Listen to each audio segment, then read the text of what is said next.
La Tierra. Un planeta único, vivo y dinámico. Los continentes se desplazan y chocan. Los volcanes escupen lava. Los glaciares crecen y menguan. Fuerzas titánicas que trabajan constantemente, dejando tras de sí una estela de misterios geológicos. En este episodio investigaremos la formación de las montañas rocosas, una cordillera norteamericana envuelta en un halo de misterio. Está flanqueada por enormes riscos de rocas que contienen fósiles marinos muy antiguos en sus laderas más altas y coronada por picos escarpados que los geólogos creen que fueron el doble de altos de lo que son hoy en día. Al tiempo que los científicos van encajando las piezas de la historia, van descubriendo pruebas de lo que fueron inmensas capas de hielo, montañas que se vinieron abajo y erupciones volcánicas explosivas. Una historia geológica que nos acerca a comprender un poco mejor que así se hizo la Tierra. Las montañas rocosas. Las montañas rocosas, una majestuosa cordillera que se eleva hacia el cielo del oeste estadounidense. Es la cadena montañosa más larga de Norteamérica y la tercera del mundo. Se extiende a lo largo de más de 4.800 kilómetros, desde Nuevo México, pasando por Colorado, Wyoming y Montana, y llega incluso a Canadá. Durante décadas, los geólogos se han preguntado cómo pudo surgir de las llanuras esta gigantesca sierra. La investigación comienza con un tipo de roca muy específico. Nos encontramos en el corazón de las montañas rocosas. Este es un lugar maravilloso por donde empezar. Y justo aquí, en Red Rocks, podemos contemplar este anfiteatro de rocas.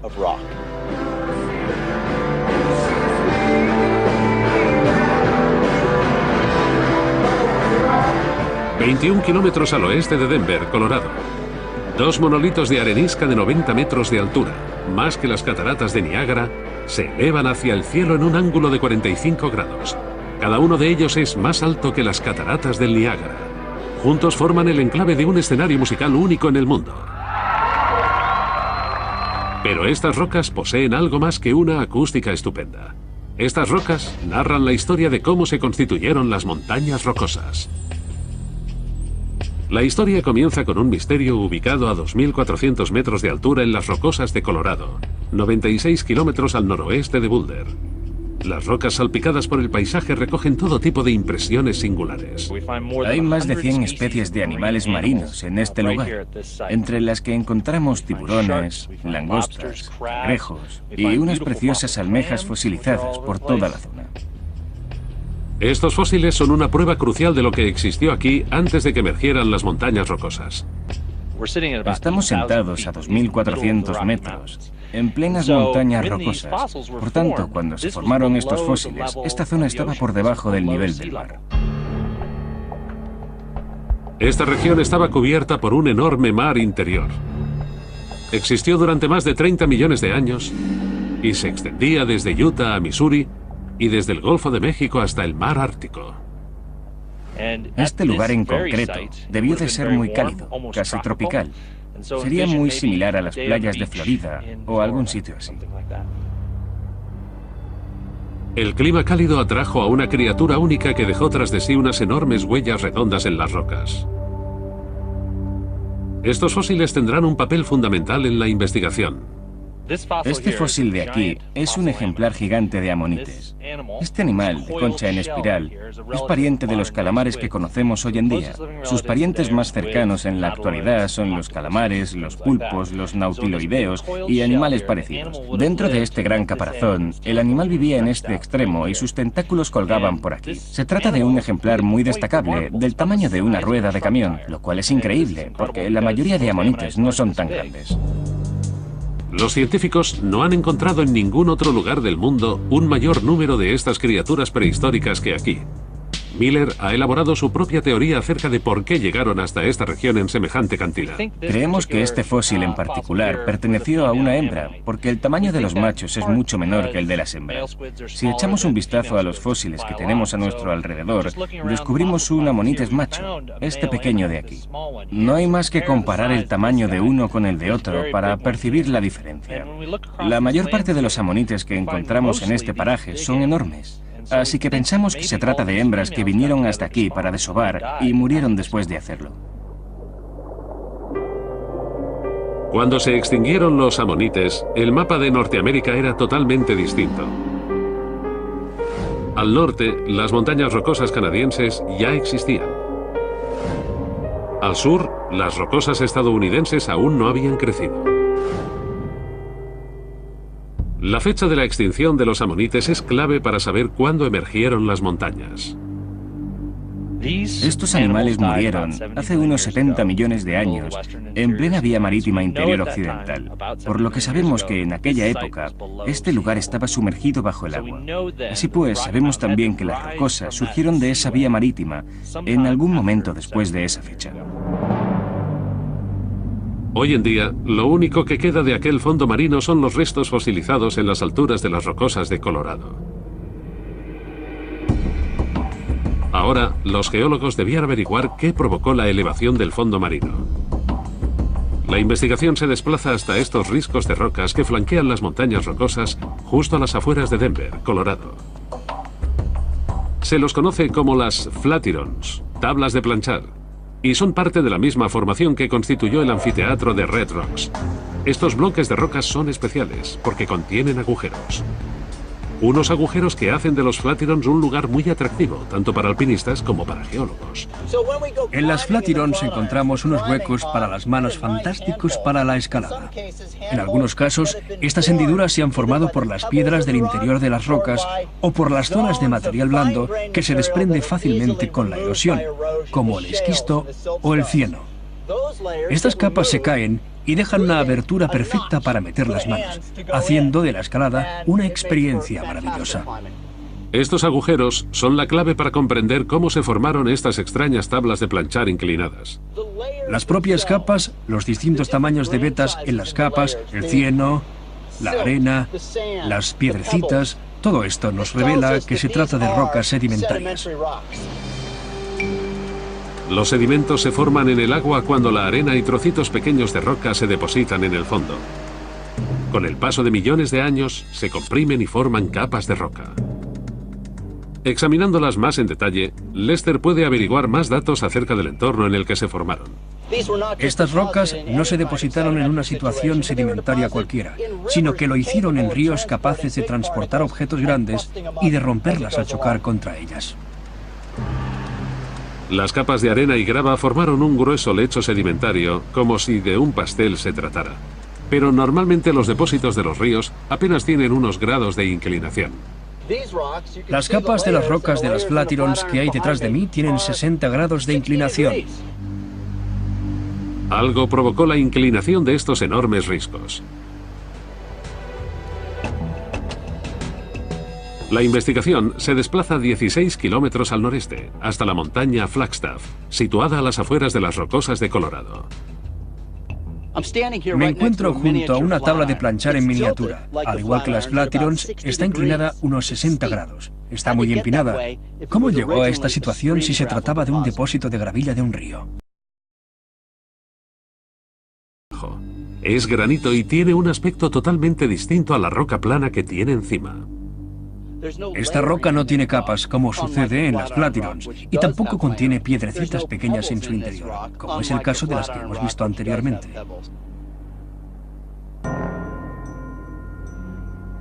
Un examen detallado del granito desvela que está repleto de minerales.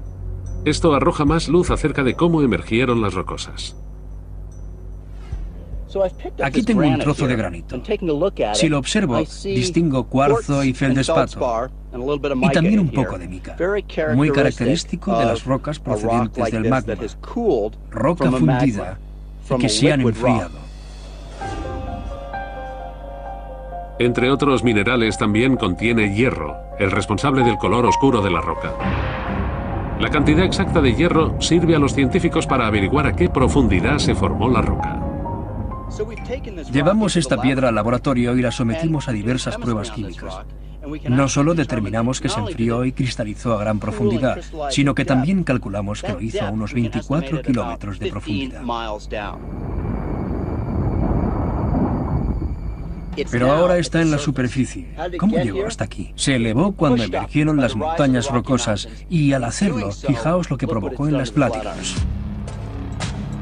Los científicos que investigan las montañas rocosas han descubierto dos pistas acerca de sus orígenes. Los amonites, situados a 2.400 metros de altura, demuestran que esta zona estuvo cubierta por el mar. Los restos de hierro en el granito prueban que la roca emergió desde una profundidad de 24 kilómetros e inclinó las Flatirons. Y no solo ocurrió aquí, sino también a lo largo de unos 1.600 kilómetros de las rocosas estadounidenses. Ahora, los geólogos deben averiguar qué fuerzas titánicas originaron esta descomunal elevación.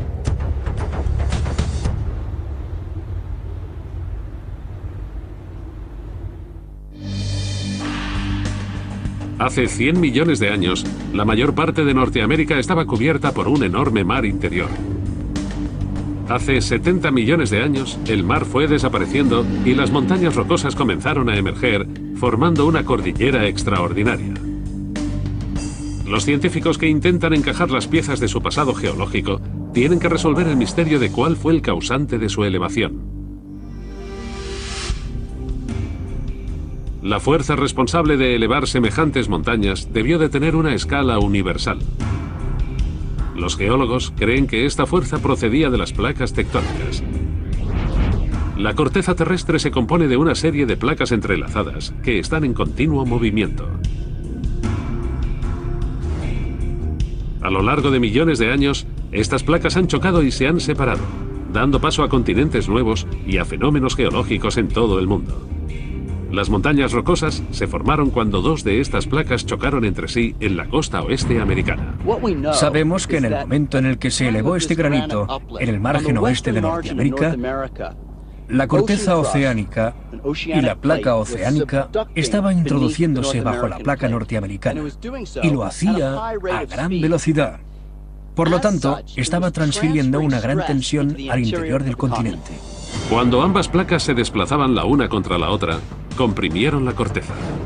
Con el paso de millones de años, se dobló y se erigió formando grandes montañas. Este fue el nacimiento de las montañas rocosas americanas. Pero aún quedaba un misterio por resolver. ¿Cómo pudo causar la colisión de dos placas tectónicas en el margen oeste de Norteamérica la elevación de las rocosas a una distancia de entre 800 y 1.600 kilómetros tierra adentro? Es muy sencillo explicar el origen de las cadenas montañosas que se forman en los márgenes de los continentes, donde estos chocan entre sí. Donde chocan India y Asia encontramos el Himalaya, donde la corteza oceánica se introduce bajo el margen continental. En el noroeste surge la cordillera de las Cascadas o los Andes sudamericanos. Pero estas montañas situadas en la mitad del continente son mucho más complicadas de explicar. Por eso han sido un enigma durante décadas. Los geólogos no han desarrollado una teoría verosímil hasta hace muy poco. Sospechan que las rocosas se formaron a lo largo de una línea en la que la corteza terrestre es muy frágil. Lo que ocurre cuando se comprime un continente, sobre todo si existe una zona más débil o una zona propensa a doblarse, es que se produce una elevación. Eso fue lo que sacó este granito hasta la superficie. Ahora, los geólogos ya sabían cómo habían emergido las rocosas e incluso conocían cuándo lo habían hecho. Pero, ¿qué aspecto tenían aquellas primeras montañas? ¿Cómo eran en comparación con las de hoy en día? En un lugar de las rocosas, a 112 kilómetros al noroeste de Denver, los geólogos encontraron una pista. Las montañas que vemos en la actualidad son distintas a las montañas que había hace millones de años. Están en constante evolución. Los ríos y las colinas cambian. Es un proceso muy dinámico. Es como si las montañas tuviesen vida propia. Miller pretende calcular la altura de aquellas primeras montañas. Pero, ¿cómo se mide algo que ya no existe? Una vez más, los fósiles le proporcionan las pruebas que busca. Lo increíble de recoger fósiles es que tú eres la primera persona en contemplarlos cuando abres una roca. Es la primera vez que ve la luz en 60 millones de años. Miller ha descubierto una hoja fosilizada de 60 millones de años de antigüedad. Es de un árbol que creció aquí, apenas 10 millones de años después de que las rocosas comenzasen a formarse. Y lo más fascinante es que esta hoja guarda una pista acerca de la altura de aquellas primeras montañas, o más concretamente, el contorno de la hoja, conocido como los márgenes. Los botánicos saben que los márgenes de las hojas que crecen a temperaturas más bajas tienden a tener más dientes que aquellas que crecen en zonas más cálidas. Las hojas con más dientes sobreviven mejor en climas fríos. Los dientes proporcionan una gran ventaja a la hora de desarrollarse cuando comienzan a crecer. Aquí vemos que esta preciosa hoja fosilizada posee dientes y cada uno de ellos es un núcleo de fotosíntesis. Por tanto, cuando brota una hoja así, se desarrolla mucho mejor que las hojas que no tienen dientes.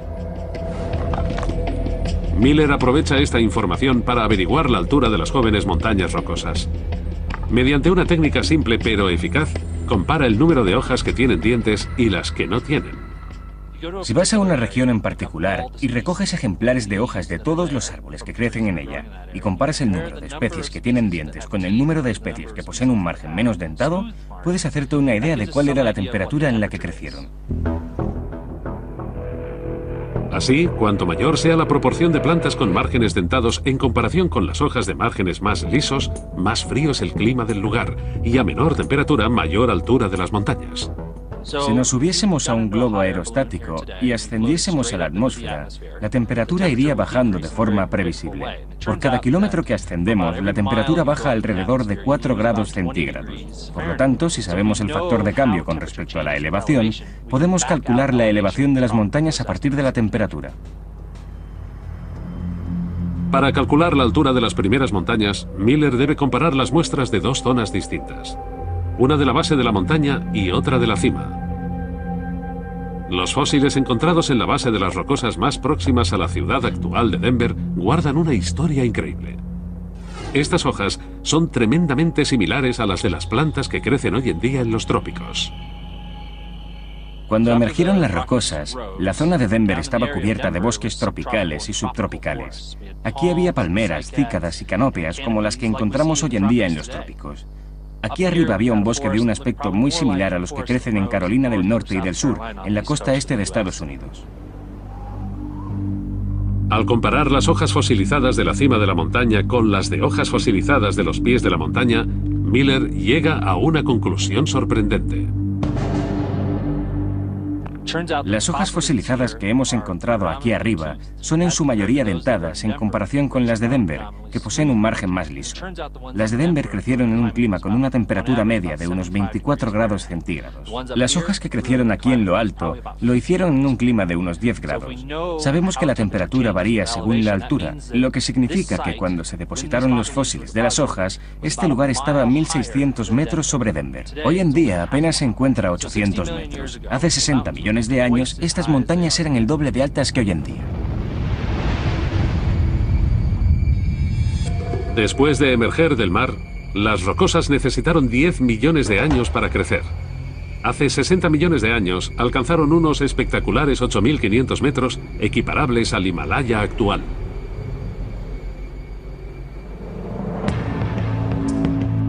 La profunda historia de las montañas rocosas comienza a cobrar forma. Una línea débil en la corteza terrestre explica por qué las rocosas crecieron entre 800 y 1.600 kilómetros tierra adentro. Las hojas fosilizadas prueban que las jóvenes montañas rocosas eran el doble de altas que ahora. La mitad de la roca que las formó en un principio ha desaparecido. Ahora los científicos intentan averiguar qué procesos provocaron que menguaran hasta el tamaño que tienen hoy en día.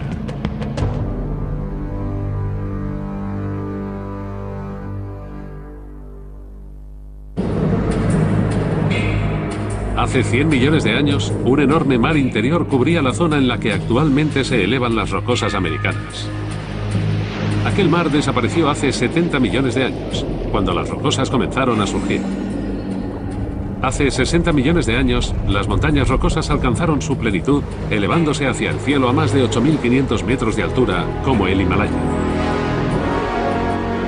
Desde entonces, la totalidad de la cordillera ha perdido casi la mitad de su tamaño. Los geólogos que investigan la historia de las rocosas intentan desvelar qué ocurrió con los miles de millones de toneladas de roca que desaparecieron.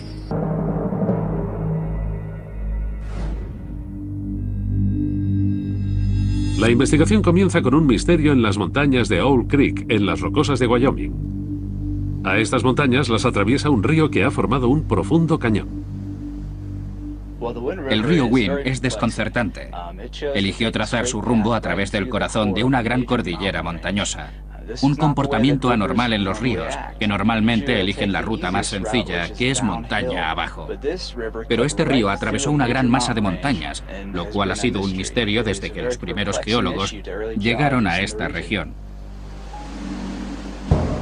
Este río causó confusión ya en 1805, cuando Meriwether Lewis y William Clark trazaron el mapa de la zona en su famosa expedición para explorar el territorio desconocido del oeste.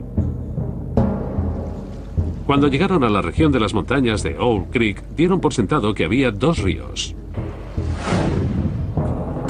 Al norte de las montañas fluía el río al que llamaron Big Horn, el cual pensaban que era distinto al río Wind, al sur de las mismas. Pero las investigaciones posteriores demostraron que el río Big Horn y el Wind son un único río que transcurría a través de la montaña. En los últimos tiempos, los geólogos han formulado una posible respuesta. Una respuesta que también podría explicar lo que les ocurrió a los enormes picos de las rocosas. Su propuesta era que los miles de millones de toneladas de rocas que se erosionaron llenaron los valles y cubrieron las zonas más bajas de las montañas y cambiaron por completo la fisonomía del terreno. En un momento de su historia, las cuencas de Wyoming se llenaron de los sedimentos que se habían erosionado de las montañas. Esto provocó que el río estuviese en una llanura más alta y que transcurriese por donde él quisiera. Al fluir, el agua talló la capa de sedimentos y roca que tenía debajo. A continuación abrió un canal en la montaña y finalmente la atravesó. Pero esto es solo una teoría. Ahora los geólogos deben buscar indicios en la Tierra. Su objetivo es encontrar la roca que se erosionó de las jóvenes montañas rocosas. La investigación se desplaza a una serie de colinas de 300 metros de altura situada en la cuenca del río Powder, en Wyoming. Conocidas como las Pumpkin Buttes, destacan en medio de un paisaje amplio y desértico. Escondidas tras el horizonte se encuentran las montañas Big Horn, la cordillera más cercana a las rocosas. Estas colinas no están compuestas de roca sólida, sino de una colección de escombros.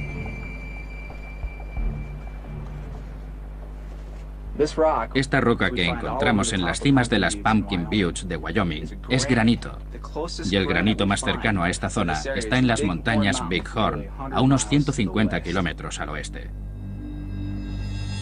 La forma redondeada de estas piedras de granito es una prueba más de que proceden de lejos. El descenso por los ríos y los desprendimientos de tierras las redondearon en su viaje a través de millones de años.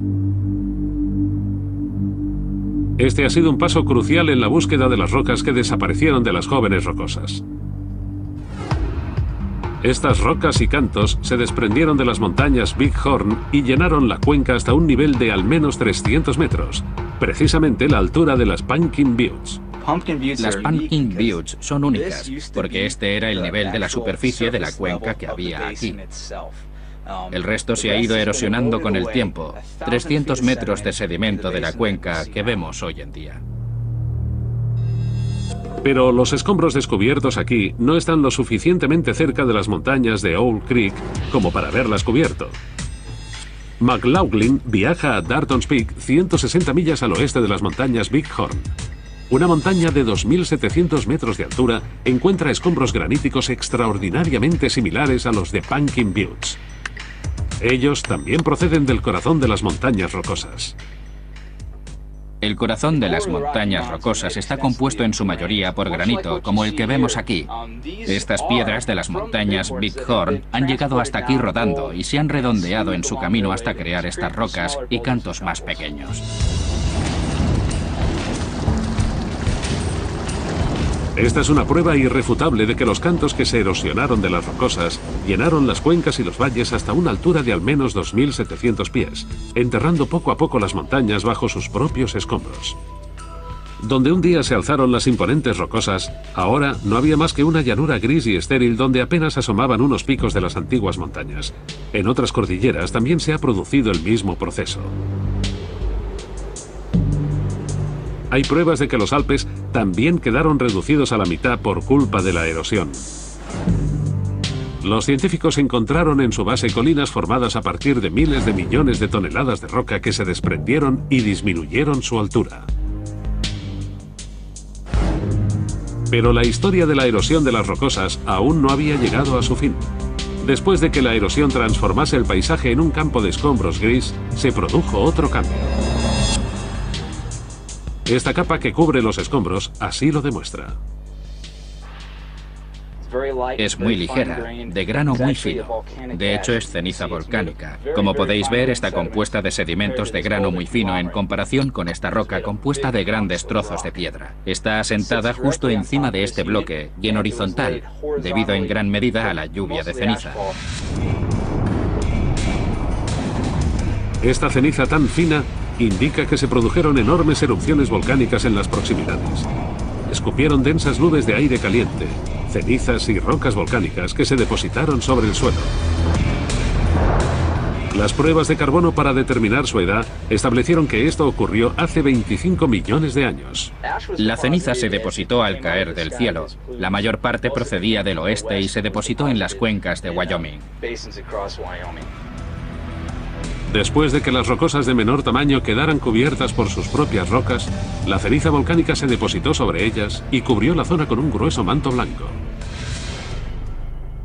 En el momento en que la cuenca se llenó de este material volcánico, lo único que se veía en esta región eran las cumbres de los picos que sobresalían. El resto era un gran manto de ceniza. La erosión y el volcanismo transformaron por completo el terreno y enterraron las montañas rocosas.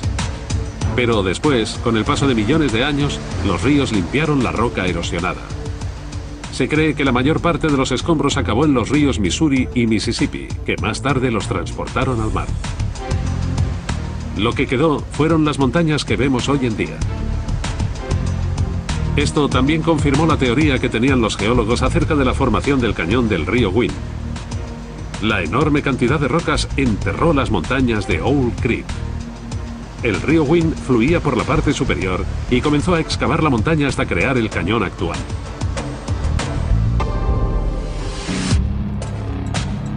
La investigación sobre lo que ocurrió en las jóvenes montañas rocosas ha revelado dos grandes claves. El granito hallado en las Pumpkin Buttes demuestra que las primeras rocosas vertieron sus rocas erosionadas a las cuencas. El cañón del río Wind que atraviesa las montañas de Owl Creek prueba que las rocosas quedaron enterradas por sus propios escombros.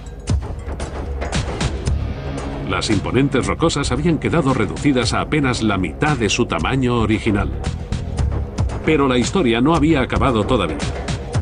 Antes de convertirse en las montañas que conocemos hoy, tuvieron que resistir un ataque aún más demoledor.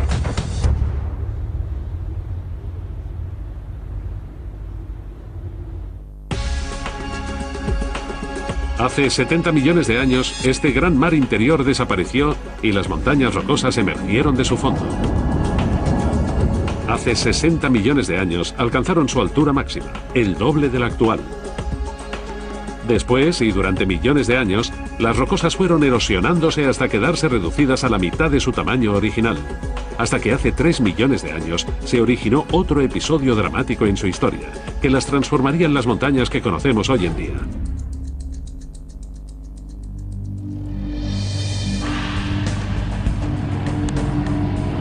El geólogo y fotógrafo Bob Anderson emprende el vuelo. Sale en busca de pistas que le descubran cómo han evolucionado las montañas. En primer lugar, sobrevuela el cañón de Boulder en las rocosas de Colorado. Esta es la zona que menos ha cambiado a lo largo de millones de años. Estamos sobrevolando el cañón de Boulder.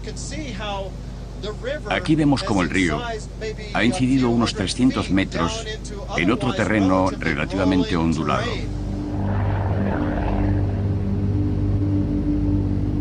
Los picos de las montañas pertenecientes a las jóvenes montañas rocosas eran redondeados, ya que los ríos y los arroyos erosionaban la roca.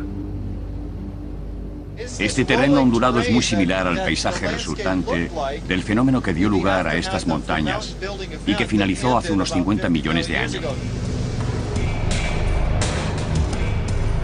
Pero conforme Anderson va subiendo hacia Long's Peak, en el Parque Nacional de las Montañas Rocosas, el terreno va cambiando.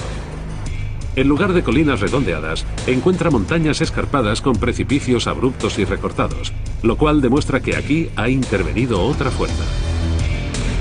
El precipicio más famoso es el Diamante. Recibió su nombre por su forma y es una pared vertical con una caída de 274 metros. La cima, de unos 13.000 metros cuadrados, es del tamaño de un campo de fútbol. Estamos pasando junto a Longs Peak, uno de los mayores retos de escalada de las rocosas. Lleva 100 años siendo la meca del alpinismo. Es absolutamente maravilloso. Una pieza de roca intacta. Esta formidable pared es el punto más difícil de escalar de toda la cordillera de las Rocosas, y desde su apertura oficial a los escaladores en 1960 se ha cobrado la vida de más de 50 personas. Ya en tierra firme, Anderson busca pruebas que revelen los procesos que perfilaron estos picos escarpados.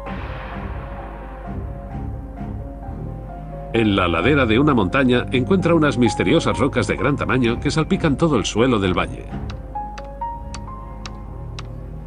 Un examen más detenido desvelará algunos secretos sobre su origen. Estoy junto a una piedra redondeada que yace sobre un afloramiento de roca sólida y suave. Tanto la piedra como la roca están cubiertas de líquen, de colores verdes, negros y grises. Arranqué un trozo de la roca para averiguar qué contenía en su interior. Descubrí que, efectivamente, era diferente. Los minerales y la textura de la piedra son distintos a la roca que tiene debajo. Por tanto, esta piedra no es originaria de aquí. Anderson inspecciona el suelo en busca de más pistas acerca de cómo llegó hasta aquí esta gran piedra. En las proximidades encuentra una superficie lisa con unos rasguños muy sutiles. Me encuentro sobre una superficie pulida. Esta pequeña zona de aquí es suave al tacto, y si la miro desde una perspectiva concreta, de manera que la luz le dé de un modo especial, distingo unos arañazos en su superficie que apuntan en esta dirección. La única fuerza capaz de tallar estos pequeños arañazos paralelos en la roca es el hielo. Y en gran cantidad, lo cual prueba que en algún momento un enorme glaciar cubrió este valle. Esto me revela que el glaciar bajó por el valle, pasó por esta superficie y la erosionó. Cada uno de estos rasguños corresponde a un grano de arena incrustado en la base del hielo, que actúa del mismo modo que el papel de lija al suavizar una superficie.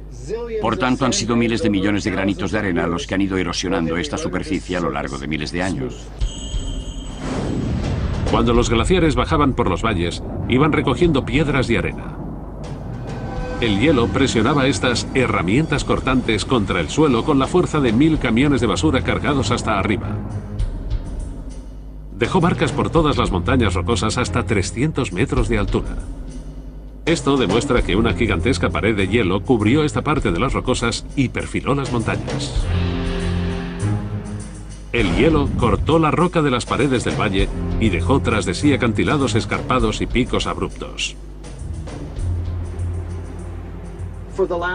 En los últimos millones de años, tal vez en los últimos 3 millones de años, los glaciares han venido y se han ido de las montañas rocosas.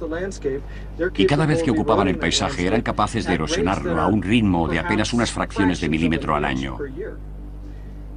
Lo que significaba que a lo largo de un ciclo glaciar, lo erosionaba entre 3 y 6 metros de roca. El hielo también originó estos amplios cañones. Con cada edad de hielo, los glaciares nuevos se abrían paso a través de los valles en forma de V tallados por los ríos y los convertían en cañones en forma de U. Para un glaciar su canal es el valle entero, con lo cual cualquier punto que toque el glaciar es susceptible de erosionarse. Por tanto, las paredes se iban haciendo más verticales por los extremos y se alisaban por la base hasta que adquiría una forma de U que iba propagándose por todo el valle. El hielo también explica la presencia de estas rocas. Viajaban en la base del glaciar y recorrían el valle helado. Cuando, hace unos 10.000 años, finalizó la última edad de hielo y los glaciares se derritieron, las piedras se quedaron aquí. Los científicos habían encontrado 2 pruebas responsables del aspecto escarpado actual de las montañas rocosas. Una piedra solitaria procedente de otro lugar solo podía haber sido transportada hasta aquí por el hielo. Las estriaciones demostraron a los científicos que un glaciar de al menos 300 metros de grosor cubrió las rocosas. El hielo fue el responsable de la abrupta forma de las rocosas en la actualidad. Pero las montañas siguen evolucionando. Hace poco los científicos descubrieron unos indicios alarmantes de que podrían caer en una gran falla.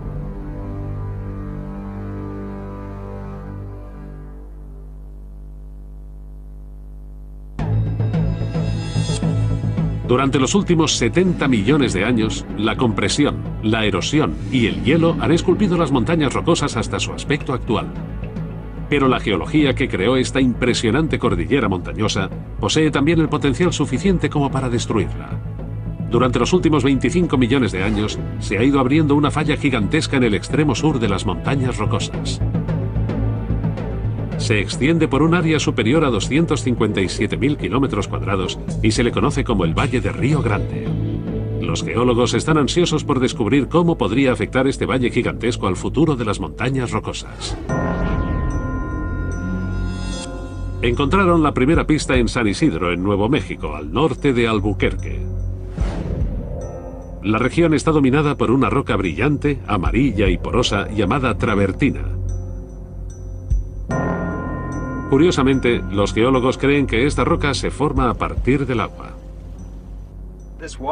Esta agua posee algunas características poco comunes, y es que es capaz de condensar o depositar cualquier tipo de roca denominada travertina, como la cal que se queda en la tetera. La roca travertina está compuesta de calcita, la misma sustancia que constituye la cal. Estas rocas crecen a gran velocidad. Algunas lo hacen a un ritmo de varios centímetros al mes. Un litro de agua puede formar o condensar una piedra de calcita del tamaño de una aspirina. Al igual que la cal que se forma en una tetera, las travertinas se originan alrededor de fuentes de agua caliente. Las medidas han confirmado que la temperatura del agua que rodea las travertinas ronda los 77 grados. Además de su capacidad para formar rocas, esta agua caliente guarda también otros secretos. Laura Crossi y Carl Karlström tienen el presentimiento de que esta agua la calienta el calor procedente del interior de la Tierra y que sube a través de las grietas en las rocas. Se forman al tiempo que la falla del valle va abriéndose. Van a descender a una cueva a 7 metros bajo la superficie con la esperanza de encontrar más pruebas. El agua contiene microbios, organismos microscópicos. La mayoría de ellos son unicelulares. Cuando los científicos analizan sus genes en el laboratorio, obtienen resultados sorprendentes. Lo que descubrimos en fuentes como esta al realizar los análisis de ADN fue que los microbios que ascienden por estas grietas son más parecidos a los que encontramos en los arrecifes oceánicos que a los de los ríos y arroyos de esta región. Los arrecifes oceánicos son cordilleras montañosas de gran longitud que están bajo el agua. Al igual que el valle de esta falla, también forman áreas geológicamente activas en las que la lava surge constantemente y forma una nueva corteza. Cualquier organismo viviente que quiera sobrevivir ahí abajo debe ser capaz de soportar estas condiciones de calor extremo. Las fuentes de los arrecifes oceánicos también se caracterizan por el afloramiento de fluidos calientes procedentes del interior de la Tierra, lo cual indica que ambas fuentes están conectadas al mismo marco tectónico. Estos microbios sugieren que existen unas profundas fuerzas tectónicas en activo, pero aún hay más pruebas convincentes. Karlström y Crossi descubren una cantidad inusualmente alta de gas que emerge por el agua. Estas muestras son muy curiosas, porque a simple vista parece que estén vacías. Sin embargo, estaban llenas de agua, pero al darles la vuelta, el gas del agua comenzó a desplazar el agua hasta llenarse completamente de gas. Los análisis en el laboratorio identifican este gas como helio. Esta es la prueba definitiva de que hay profundas fuerzas tectónicas en activo. Para nosotros, el helio es el gas más interesante. Es la pista definitiva que nos dice de dónde proceden estos fluidos. Hay dos formas de helio, pero el helio 3 es el que más nos interesa, y esa forma de helio solo puede proceder del manto terrestre. El manto es una parte del interior de la Tierra situada a 48 kilómetros bajo la superficie. Está compuesto de roca caliente y fundida. En las zonas donde el magma sube hacia la superficie, la presión en la parte superior disminuye y se liberan gases como el helio. Se abre camino a través de fallas y grietas hasta que alcanza la superficie. Por lo tanto, el helio es la prueba concluyente de que siguen desarrollándose fuerzas geológicas en el interior de la Tierra, y el efecto que tendrá sobre las montañas rocosas será devastador. La falla del Río Grande es una zona tectónicamente activa, pero de un modo distinto al de la creación de montañas. Tal vez sea en esta zona en la que la cordillera montañosa escriba un nuevo capítulo en su vida y comience a venirse abajo, a extenderse. Cuando el magma caliente surge desde una profundidad de 48 kilómetros bajo tierra, obliga al terreno de la superficie a expandirse. La superficie se estira, se hace más fina y abre simas profundas. Cuando se origina la falla, las montañas de ambos lados se precipitan sobre el valle. Es como una cinta que empiezas a estirar y empieza a agrietarse por la superficie. Todo lo que tiene encima va desmoronándose. Y cuando tienes un valle sobre una falla, los sedimentos de las montañas más altas van cayendo sobre él. Es una estructura inmensa, de unos 10 kilómetros de profundidad, más o menos la altura del monte Everest. Pero cuando circulas por él o lo observas desde cualquier perspectiva, no ves la profundidad total, porque ha ido llenándose progresivamente de arena y grava, al tiempo que se producía la extensión. Hoy en día, la falla de Río Grande se extiende a lo largo de más de 257.000 kilómetros cuadrados, desde México en el sur, donde es más ancha, hasta Colorado en el norte, donde apenas acaba de empezar a abrirse. La falla está propagándose hacia el norte, hacia las rocosas de Colorado. Lo que ocurrirá en Colorado es que las montañas se desplomarán al abrirse la grieta, como una cremallera que se abre en dirección norte. Podemos apreciar que el paisaje de Colorado es muy similar al de Nuevo México antes de que se abriera la falla de Río Grande y de que las montañas se vinieran abajo. En un futuro lejano, podrían avecinarse tiempos difíciles. Las fuerzas tectónicas que crearon las montañas rocosas podrían llevarlas a su propia destrucción.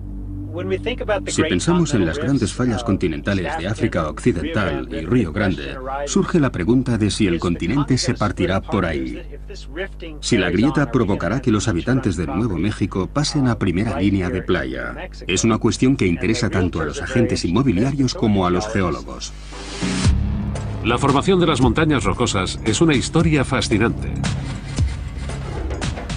Hace 70 millones de años, la muerte de los amonites marcó el nacimiento de las montañas rocosas en un antiguo mar interior.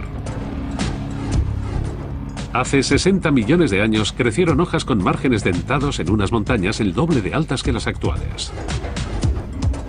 Hace 10.000 años, una piedra solitaria marcó el paso del último glaciar que esculpió las rocosas.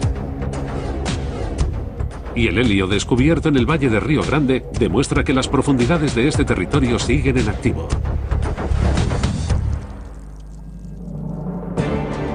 Si la falla continúa abriéndose y el valle de Río Grande prosigue su expansión, la zona de las montañas rocosas podría llegar algún día a partirse. Se formaría un mar nuevo, similar al enorme mar interior que cubrió esta región hace 70 millones de años. Las montañas rocosas, la gran espina dorsal de Norteamérica, desaparecería paulatinamente y el continente volvería a dividirse. Una prueba viva de que el mundo en el que habitamos no descansa jamás.